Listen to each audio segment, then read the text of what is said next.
오늘 맥주감사 주일입니다. 맥주절을 맞아서 우리가 다시금 맥주절에 관한 말씀을 우리가 나누겠습니다만, 특별히 성사일과에 따라서 계속해서 지난주에 이어서 우리가 말씀을 함께 나누게 됩니다. 오늘 말씀의 제목처럼 지난주에는 성령을 따라서 사는 삶에 대해서 우리가 생각했죠. 성령을 따라 산다는 것은 어떤 것인가? 그것은 바로 성령을 위해서 심는 자의 삶이다, 이렇게 표현할 수 있습니다. 즉 다시 말하면 바울은 당시 농업의 경작, 어떤 농산물을 심고 거두는 이러한 원리를 가지고 복음의 원리, 우리의 인생의 원리를 이야기하면서 우리도 어떻게 하면 농부의 마음으로 씨를 심고 그리고 그것을 경작하고 그리고 잘 키워서 열매를 맺게 할 것인가 라고 하는 것을 우리가 생각한다면 우리는 성령을 따라서 성령을 위해서 심어야 된다, 이렇게 말하고 있는 겁니다. 멕시코의 시인인 아마도 네루보라고 하는 분이 있는데, 이분은 많은 시를 썼는데 검은 진주라고 하는 시집을 내서 아주 유명하게 된 분이시죠. 이분은 누구보다도 그의 인생의 스토리가 매우 아프고 그리고 괴로운 인생이었어요. 누구보다도 고난의 그러한 삶을 많이 살았던 작가였습니다. 그러나 그는 고난을 아름다운 언어로 승화시키는 법을 배우게 된 것이죠. 그래서 자신의 고난과 그리고 세상의 흐름 속에서 유명한 시들을 많이 남겼습니다. 그는 세상을 떠나가기 전 그의 인생에 대해서 회고를 하면서 이런 글을 남기게 되는데, 그가 한 말은 이런 것입니다. 내가 인생에서 단맛과 쓴맛을 뽑아낸다면 그것은 내가 단맛과 쓴맛을 심었기 때문이다 라고 말했어요. 여러분, 무슨 말입니까요? 무슨 말인가요? 이게 단맛을 심으면 단맛을 내고 쓴맛을 심으면 쓴맛을 낸다는 것이죠. 우리의 인생 자체가 그렇다는 거예요. 내가 죄 가운데 있다면 죄는 반드시 나로 하여금 심판의 아니면 징계의 상황으로 나를 이끌어갈 것입니다. 그러나 구원의 길에 여러분이 있다면 그것은 기쁨이고 환희이고 축복입니다. 이런 인생 스토리를 우리가 생각한다면 우리의 속담에 이런 말이 있죠. 콩 심은 데 콩 나고 팥 심은 데 팥 난다. 어쩌면 진리와 같은 말이죠. 당연하다고 생각할지 모르지만 당연하지 않은 시대에 살아가고 있는 우리에게는 이것조차도 소중한 말씀일 수밖에 없습니다. 어쩌면 이 세상에 존재하는 곧 불변의 법칙, 이 세상에는 불변의 법칙이 참 많습니다. 우리 학생들은 아마 많은 학교에서 공부를 했기 때문에 이런 원리들을 잘 알고 있다고 생각을 해요. 소위 관성의 법칙, 질량 보존의 법칙, 만유인력의 법칙, 또 원심력의 법칙, 작용과 반작용의 법칙, 가속도의 법칙, 허블의 법칙, 이런 등등이 있죠. 이것 이외에도 수많은 불변의 법칙들이 존재합니다. 이 세상에는 마치 변하지 않는 것처럼 보여지죠. 그런데 그것조차도 종종 깨어질 때가 있습니다. 어쩌면 시간과 공간을 초월한 보편적 진리, 그 보편적 진리는 매우 평범한 일상 속에서 경험되어지는 것이다, 이렇게 말할 수 있겠죠. 특별한 상황이 아니고 평범한 일상 속에서 우리는 이 보편적 진리를 경험해가는 삶을 살게 된다고 말할 수가 있습니다. 그래서 성경은 우리에게 지혜를 주죠. 창세기에 보면 이런 말씀이 있습니다. 창세기 8장 22절에 이렇게 말씀하죠. 땅이 있을 동안에는 심음과 거둠과 추위와 더위와 여름과 겨울과 낮과 밤이 쉬지 아니하리라 라고 말씀합니다. 어쩌면 우리의 인생이 이 안에서, 이 변하지 않는 이 불변의 법칙과 같은 상황 속에서 우리는 생명을 유지하기도 하고 활동하기도 하고 우리 자신의 꿈을 키우기도 하고 그 꿈이 어떤 꿈인지는 모르지만 최선을 다하고 열정을 나타내는 것이 우리의 인생 스토리입니다. 그럼에도 불구하고 그것이 땅에 있을 때라고 전제하죠. 여러분, 땅에 있을 때, 지금 우리가 이 땅에 살고 있을 때, 그러므로 지금 성실하지 않으면, 지금 충성하지 않으면 우리는 곧 이것이 우리에게 아무런 의미가 없다는 것을 발견할 때가 올 것입니다. 무더미 겨울이 찾아온들 뭔 걱정을 하고, 무더미 한여름에 떼약볕이 내리쬐다고 걱정할 이유는 없는 것과 같은 것입니다. 오늘은 맥추절이죠. 맥추절이 무엇을 말하나요? 시대가 변하니까 어떤 사람들은 맥추절의 의미가 없다고 생각합니다. 그리고 그것은 시기적으로 저 팔레스틴 땅, 그 땅의 기후와 그리고 여러 가지 환경과 조건들에서 이루어지는 것이라고 생각을 하죠. 그런데 성경은 이것이 훨씬 더 의미가 있고 그리고 차원이 높은 것으로 우리를 인도합니다. 그것이 바로 오순절 성령의 강림이죠. 다시 말하면 이 첫 열매를 드리는 맥추절은 오순절의 역사와 같다고 말할 수 있어요. 오순절의 의미가 뭔가요? 바로 여러분 자신이 하나님 앞에 거두어 드린 열매라는 의미가 있습니다. 그것이 곧 교회인 것이죠. 내가 교회라고 하는 말의 의미는 오순절에 성령이 임함으로 우리 자신이 하나님을 알게 되었고 믿게 되었고 예수 그리스도를 영접하게 되었고 그분과 함께 살아가는 구원의 기쁨이 우리 속에서 수많은 즐거움과 행복을 만들어내게 되는데, 이때 우리가 하나님께서 거둬들인 첫 열매가 된다는 얘기입니다. 여러분 모두가 다 그런 의미가 있죠. 예수님의 죽음을 놓고 바울은 뭐라 그랬어요? 부활의 첫 열매라고 했죠. 예수님으로부터 생명이 시작됨을 의미해 주는 겁니다.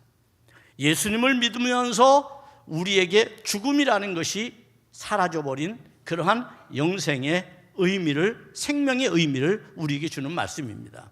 그것과 마찬가지로 우리가 성령의 인도를 받아서 주님 앞에 나왔고 성령의 인도하심 따라서 주를 믿게 된 우리의 삶에는 바로 어떤 의미가 있느냐 하면, 하나님께서 하나님의 나라에 추수할 곡식을 거둬들인 바로 첫 열매로서의 여러분들이 이 땅에 존재한다고 얘기하는 겁니다. 따라서 우리는 하나님의 첫 열매입니다. 그렇다면 내가 정말 열매다운 열매일까? 그냥 나를 첫 열매라고 했으니 첫 열매인가? 아니면 내가 첫 열매처럼 튼실하고 감격스럽고 그리고 기쁘고 누구든지 행복하게 해줄 수 있는 그러한 존재로서의 삶을 살아가는가라고 하는 의미로 생각한다면 우리의 예배는 매우 진지하고 거룩할 수밖에 없습니다.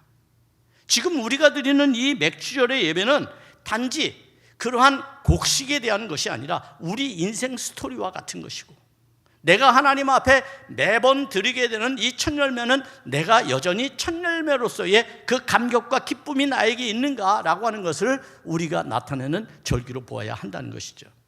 여러분 어떻습니까? 지금 예배하는 여러분들이 여러분 농부가 첫 열매를 거둬들이는 기쁨이 얼마나 큰지를 아시잖아요. 물론 우리 학생들은 농사를 경험해 보지 않았으니까 잘 모르지만 우리 어르신들은 과거에 농사를 경험해 보고 텃밭에 곡식을 심어서 열매를 거둬본 경험들이 있기 때문에 그 기쁨이 얼마나 큰지를 알아요. 저도 굉장히 식물을 좋아해서 제가 우리 마당에 어릴 때, 제가 그때는 국민학교라고 그랬죠. 초등학교에 다닐 때 제가 이 샘 우물 곁에다가 포도나무를 심었어요. 다른 집에 포도가 달렸는데 너무 탐스러운 거예요. 우리 집은 포도나무가 없어요. 그래서 가지를 잘라다가 심었어요. 잘 자라도록 땅을 파고 모래를 적당히 섞은 다음 그리고 거기다가 심었어요. 그리고 매일 학교에 가기 전에 물을 줬어요. 학교에 가기 전에. 그리고 그게 우물가에 숲을 이루고 열매가 맺혔을 때 얼마나 기쁜지. 여러분, 농부에게 있어서 첫 열매는 그토록 기쁘고 그토록 감격적인 것입니다. 하나님께서 여러분을 그렇게 기쁘고 감격스럽게 생각하고 계시다는 것을 여러분 아십니까? 그렇다면 내 자신이 첫 열매로서의 하나님 앞에 거룩성을 내가 지금도 지니고 있는지에 대해서 우리는 늘 고민해 보아야 합니다. 나의 삶이 하나님 앞에 첫 열매로서의 감격이 아니라 그저 매일같이 수도 없이 거둬들인 것 중에 하나이고, 그리고 어쩌다가 딸려 나온 쭉정이와 같은 존재라면 우리의 삶이 하나님 앞에 감격적이거나 기쁘게 하지는 못할 것이다. 그런 의미에서 바울은 농사의 원리가 주는 불변의 법칙처럼 동일한 원리가 신앙생활에 적용되어져야 함을 말해주고 있어요. 그래서 오늘 본문의 말씀에서도 그 이야기를 하고 있는 겁니다. 심은 대로 거둔다는 것이죠. 심은 대로 거둔다는 것이죠. 우리의 인생을 어떻게 심느냐에 따라서 결과가 달라지는 것처럼 신앙도 역시 마찬가지라고 말하고 있는 겁니다. 이때 파종의 원리는 어떤 겁니까? 진실해야 하는 것이죠. 거짓이 없어야 하는 것이죠. 속임이 없어야 하는 것이죠. 파종의 원리는 그렇습니다. 여러분, 씨앗이 날만한 튼실하고 생명력을 가지고 있는 씨를 심어야 되는 겁니다. 아무거나 씨의 모양을 가졌다고 심는 것은 농부의 자격이 없죠. 그런 의미에서 우리도 성령께서 여러분을 심으신 거라면, 주님께서 여러분을 가꾸고 계신 거라면 우리도 어때야 합니까? 우리도 그 속에 파종의 원리를 따라 속임이 없어야 하는 겁니다. 그만큼 진실하고 거짓이 없는 그러한 삶을 살아야 한다는 것이죠. 심은 대로 거둔다는 삶의 원리는 말입니다. 이것이 복음이고 이것이 말씀이 우리들을 새롭게 변화시키는 창조적인 능력이다, 이렇게 말할 수가 있습니다. 소위 성령을 따라서 복음을 받아들이고 그리고 우리의 삶을 하나님께 드린 사람들은 반드시 그의 삶의 열매가 맺게 돼 있어요. 그 열매를 지난주에 뭐라고 그랬죠? 성령의 열매라고 말했습니다. 성령의 열매. 성령을 위하여 심는 자는 성령의 열매의 가장 최종적인 구원의 열매를 맺게 될 줄로 믿습니다. 따라서 우리는 신앙생활의 경작을 철저히 성령을 따라서 살아갈 필요가 있습니다. 갈라디아서 5장 25절에 그렇게 말씀하고 있습니다.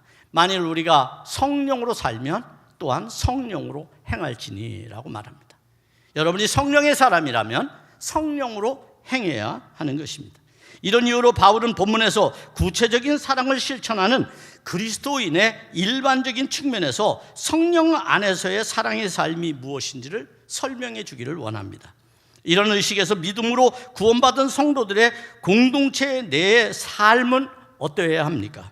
교훈으로 먼저 그가 말하고 있는 것은 신령한 너희는 이라고 하는 전제를 깔고 말합니다. 1절에 보면 이렇게 말합니다. 형제들아, 사람이 만일 무슨 범죄한 일이 드러나거든 신령한 너희는 이라고 말하죠.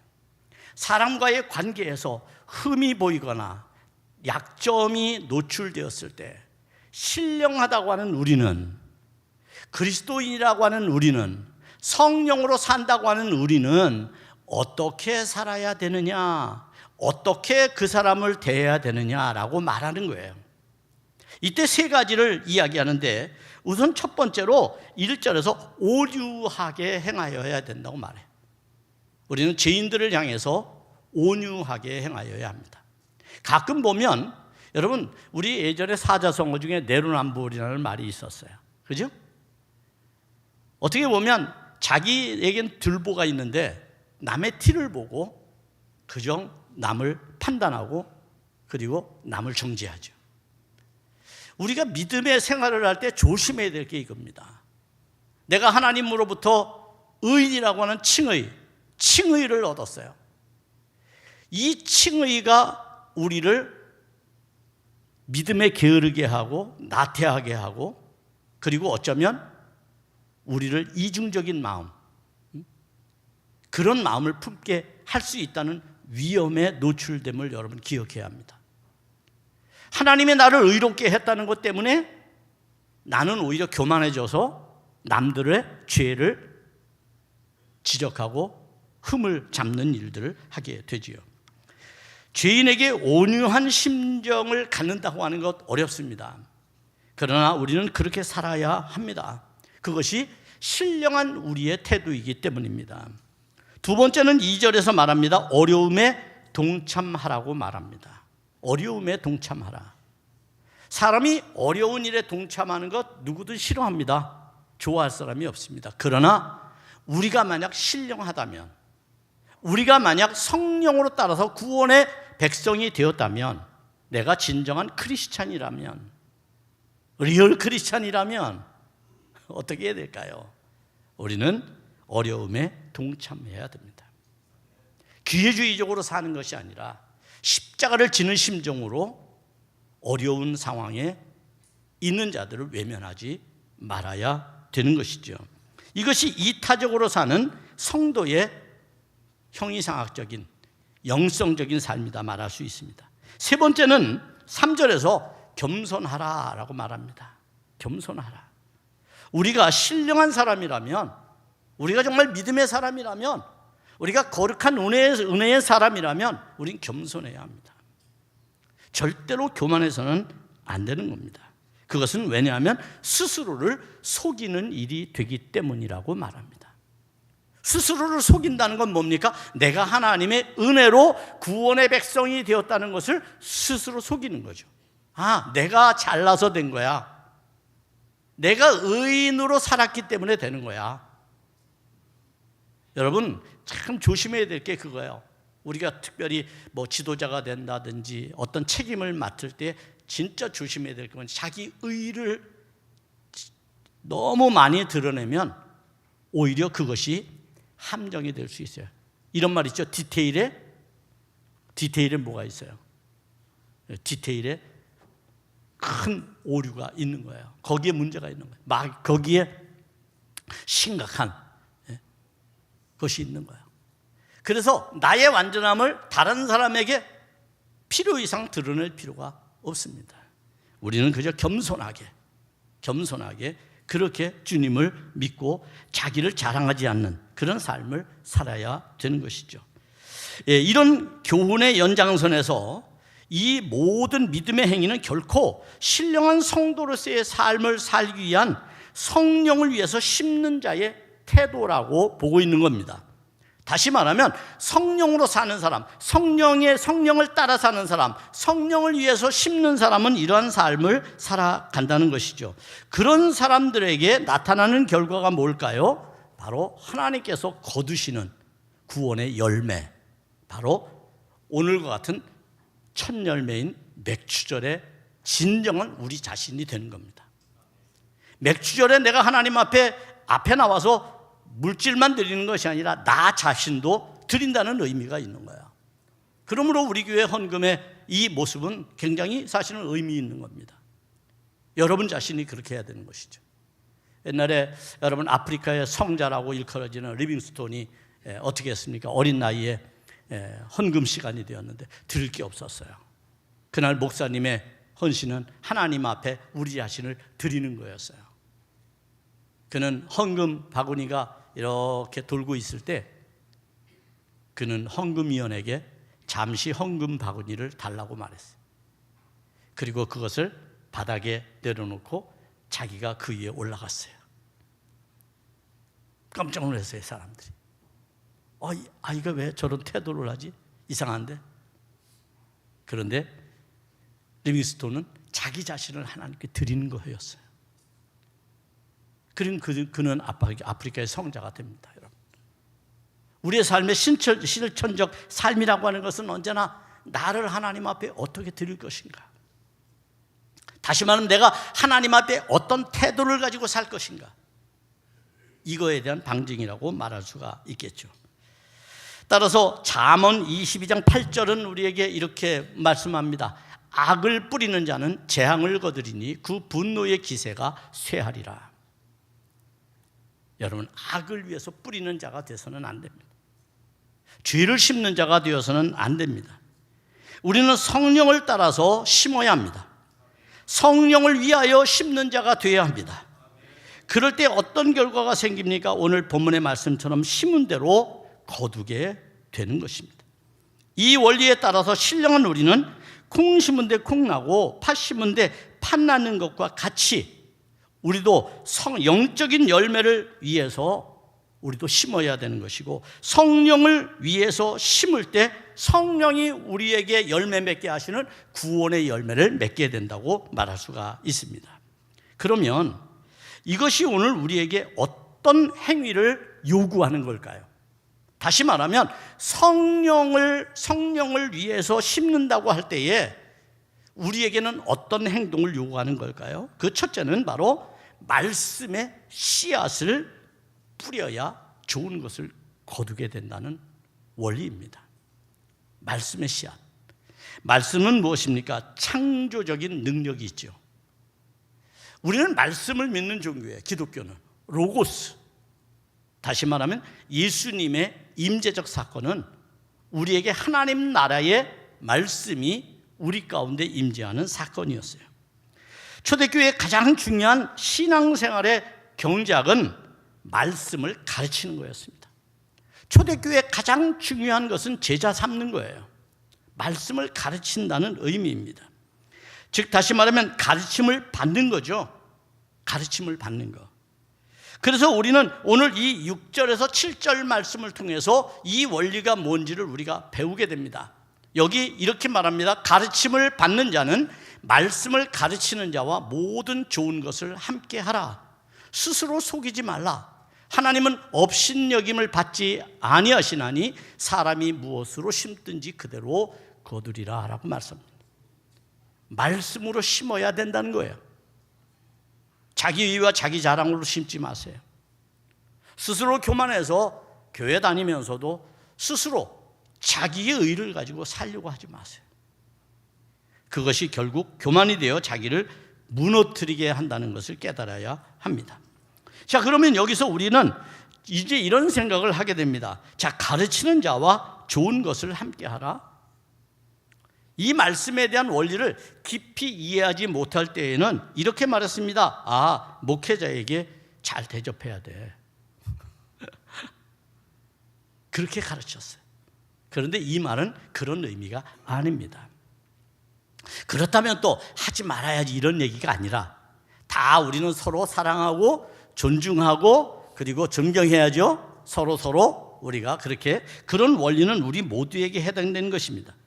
여기 가르침을 받는 자는 말씀을 가르치는 자와 모든 좋은 것을 함께 하라라고 말할 때에 가장 중요한 것은 말씀이 우리에게 어떤 좋은 것을 가져다 주는가를 아는 겁니다. 말씀이 우리의 삶에 어떤 좋은 것을 가져다 주나요? 바로 하나님의 나라를 알게 하죠. 여러분, 예수님께서 이 땅에 오셔서 말씀으로 사람들을 가르쳤어요. 그 말씀이 뭐에 관한 거였나요? 하나님 나라에 관한 거였어요. 다시 말하면 말씀을 받는 자는 주님이 의도하시고 가르치는 그 하나님의 나라를 함께 누리라는 말씀이에요. 그 하나님의 나라를 함께 품어야 된다는 거예요. 그 하나님의 말씀을, 그게 좋은 거예요. 세상에서 여러분. 세상에서 좋은 게 뭐 돈입니까? 출세하는 거예요? 그럴 수도 있죠. 그건 세상에서 하는 거고요. 말씀, 교회에서 말씀을 가르친다라고 말할 때 그 말씀은 하나님의 나라의 원리를 가르치는 거기 때문에 이것보다 더 좋은 게 없다. 그래서 그것을 함께 나누고 품고 공유하고 누리고 살라는 말씀의 의미입니다. 이것을 함께하라라고 말할 때 이 함께하라라고 하는 말이 바로 동사인 코이노니아에서 온 말이에요. 즉 다시 말하면 나누며 교제하라는 것이죠. 나누며 교제하라. 뭘 나눠야 될까요? 하나님의 나라를 나눠야 됩니다. 여러분이 품고 있는 그 어마어마한 가치, 세상에 그 무엇보다도 바꿀 수 없는 그 어마어마한 보석과 같은 그 가치를 나눌 수 있어야 된다는 말이에요. 이게 얼마나 차원이 높은 겁니까, 여러분? 생각해 봐요. 먹는 거 나누는 것도 소중하고 가치 있는데 하나님의 나라, 그 어마어마한 가치 있는 하나님의 나라를 나누라고 말한다면 우리의 삶은 얼마나 풍성하고 풍부하단 말입니까? 생각을 해보세요, 여러분. 그러니 내가 신앙생활을 할 때에 이런 삶을 살아가게 되면 성령을 위하여 심는 자가 될 것이고, 성령을 위하여 심는 자는 영생을 거두게 되고, 영생은 우리의 전인적인 변화를 일으켜서 우리로 하여금 완전 성화된 존재로 사람들에게 훌륭한 선한 영향력을 미치게 되는 존재가 된다는 거예요. 그것이 진짜 예수의 제자죠. 예수님의 제자로 사는 길이 바로 여기에 있는 것이죠. 따라서 우리는 말씀을 가르치는 자, 그리고 그 말씀이 존중받고 그 말씀이 우리의 삶에서 열매를 맺도록 하는 일에 함께 협력해야 합니다. 여러분, 농부가 씨를 심으면 씨가 그냥 가만히 있을까요? 저절로? 아예 저절로 가만히 있으면 자라겠지. 성경은 뭐라고 말해요? 씨가 스스로 죽어야 된다고 말해요. 껍질이 썩어야 돼요. 그리고 그 껍질 안에 감추어진 생명이 흙을 뚫고 에너지를 분출하도록 만들어야 돼요. 그럼 바위돌도 뚫고 일어나는 거야. 그게 바로 그 씨앗이 하는, 자기를 완전히 희생시켜도 자기 안에 있는 모든 에너지를 씨앗이 자라나도록 분출해 버리는 거죠. 여러분, 우리의 삶에서 그런 에너지의 효율감이 나타나야 합니다. 예수를 믿을 때 우리가 하나님 앞에 기도하고 우리가 하나님 앞에 간구하고 품은 비전들을 그렇게 분출해낼 수 있도록 함께 협력해야 하는 겁니다. 목회자 혼자 하는 게 아니에요. 함께 하라는 거예요. 좋은 것을 함께 하라는 거예요.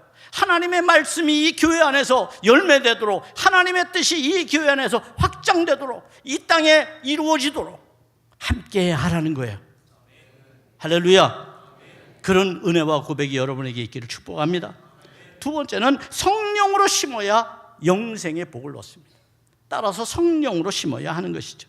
사도 바울은 육체와 성령은 사람들이 자기 인생의 씨를 뿌릴 수 있는 두 가지의 투자의 대상이라고 비유합니다. 그 대상이 어떤 걸까요? 그 대상은 바로 자기의 육체를 심는 자, 그리고 성령을 위하여 심는 자, 두 부류의 대상이 있다는 겁니다. 어디에 투자하시겠습니까, 여러분?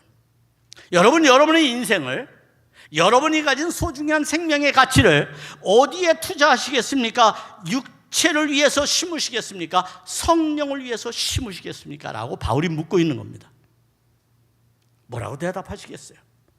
오늘 우리는 교회에 나왔습니다. 맥주절을 지키려고 우리가 준비했습니다. 그것은 우리에게 어떤 의미를 갖는 걸까요?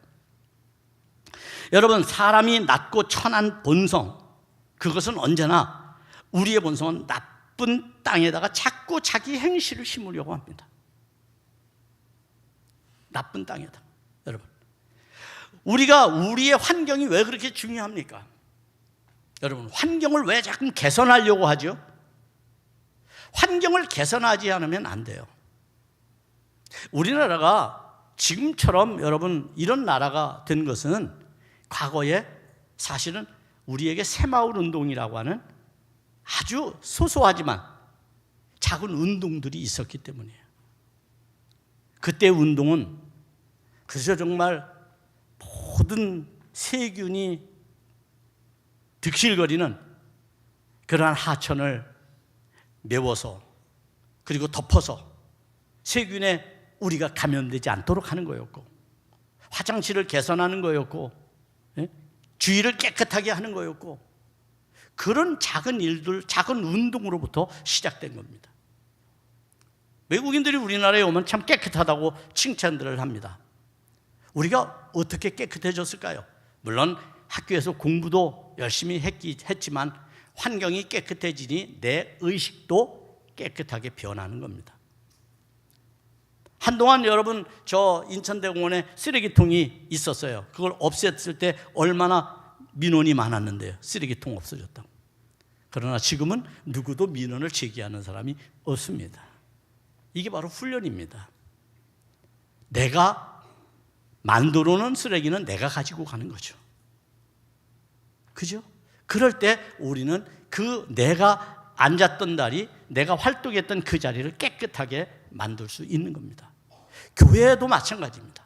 공동체적 우리의 삶은 언제나 그런 것을 함께 만들어가는 즐거움이 우리에게 있어야 합니다. 그런데 사람의 속성은 언제나 악에다가, 다시 말하면 나쁜 토양에다가 자기의 씨를, 죄악의 씨를 심는 데 익숙해져 있습니다. 그렇게 될 때 우리는 어떻게 될까요? 우리는 죄를 거두게 되고, 그리고 그것이 우리 자신을 무너뜨리게 만드는 겁니다.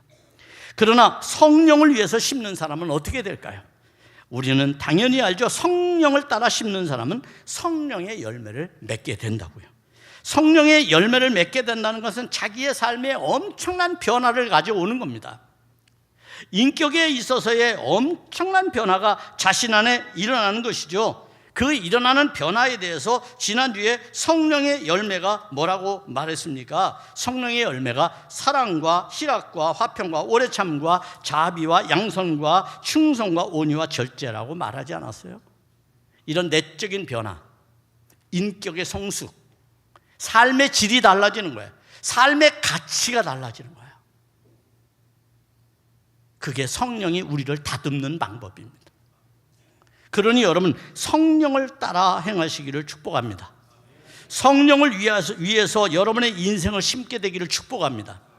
이제 마지막으로 우리는 교회가 선을 행할 때에 엄청난 복음의 영향력을 끼치게 된다는 것을 발견할 필요가 있습니다.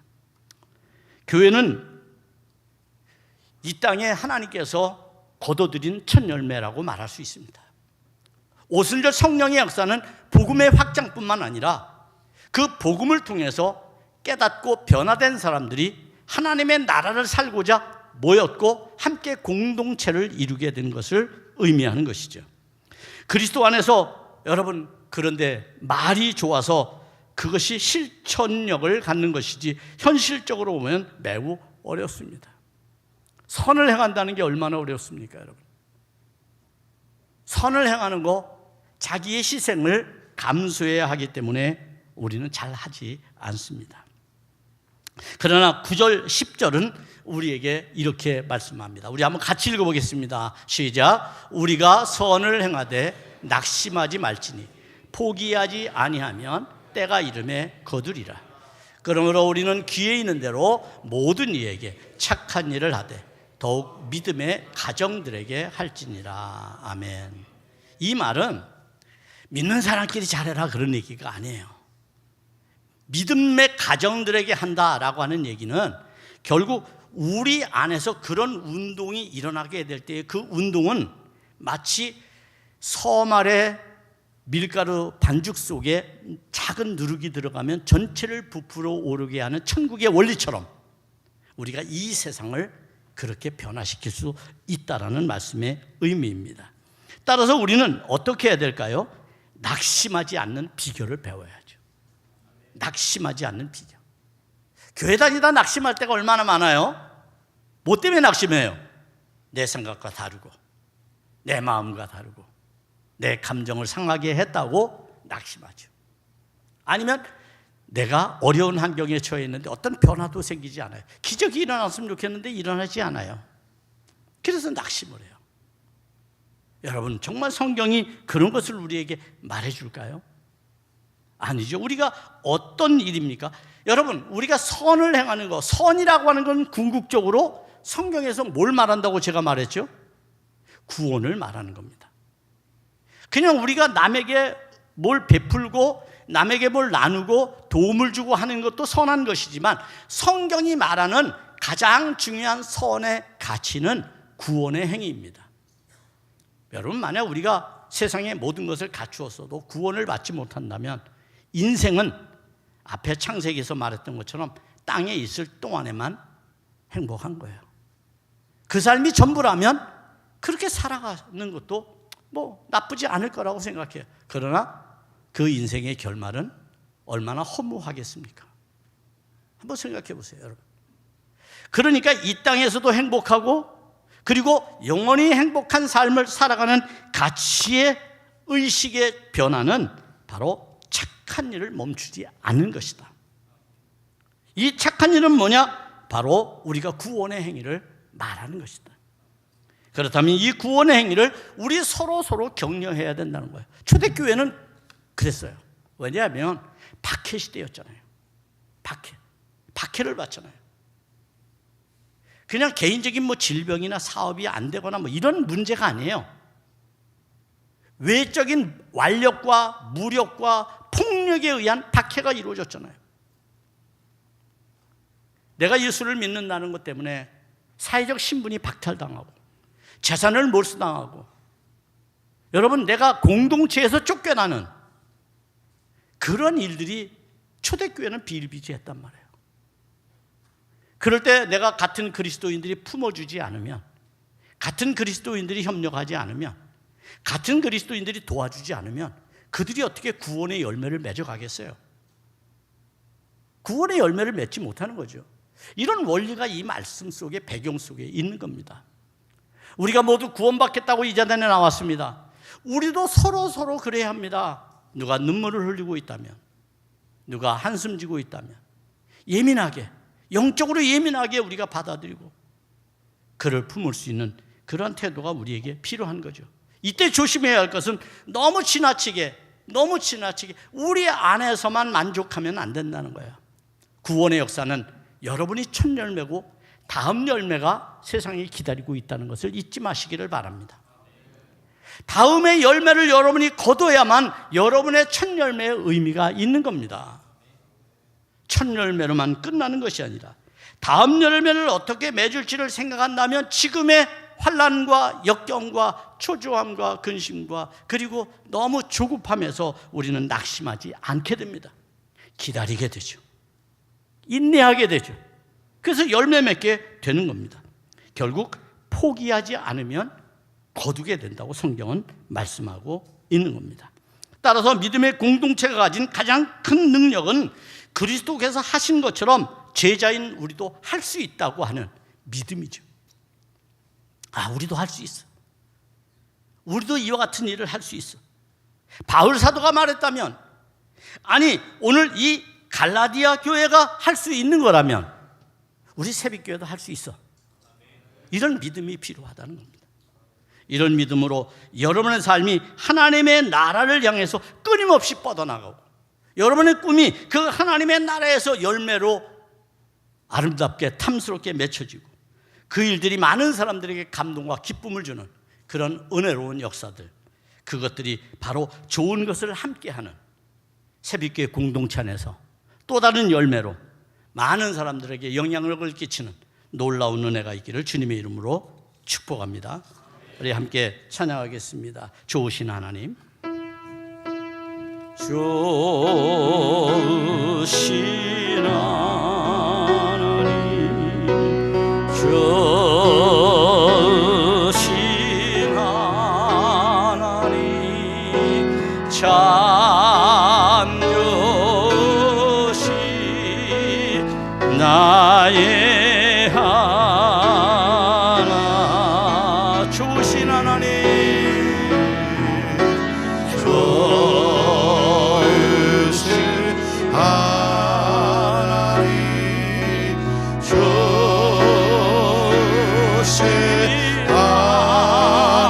하나님, 참 좋으신 나의 하나. 우리 옆 사람 손을 잡고 한번 해볼까요? 좋으신 하나님, 좋으신 하나님, 좋으신 하나님, 참 좋으신 나의 하나. 3절 해볼까요? 하나님